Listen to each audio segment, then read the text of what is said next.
গেলাম, এই যে মাছ বাজারে গেলাম, তো কি কি মাছ এনেছি একটু দেখাই। এই যে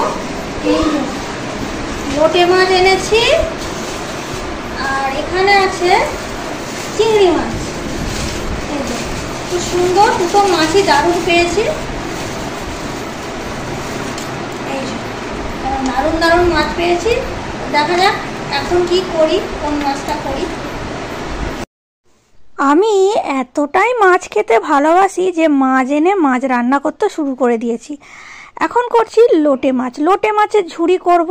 আর আমি কিন্তু লোটে মাছের ঝুড়ি খেয়েছি, কিন্তু কোনোদিন রান্না করিনি নিজে। আজ কিন্তু প্রথম আমি এই লোটে মাছের ঝুড়িটা করছি। চেষ্টা করে দেখেছি, কেমন হয় জানি না, কিন্তু যখন হয়েছিল খেয়ে দেখেছিলাম খুবই সুন্দর হয়েছিল। দেখতেও যেমন সুন্দর হয়েছিল, খেতেও সুন্দর হয়েছিল। এইভাবে ট্রাই করে দেখতে ক্ষতি কি বলুন।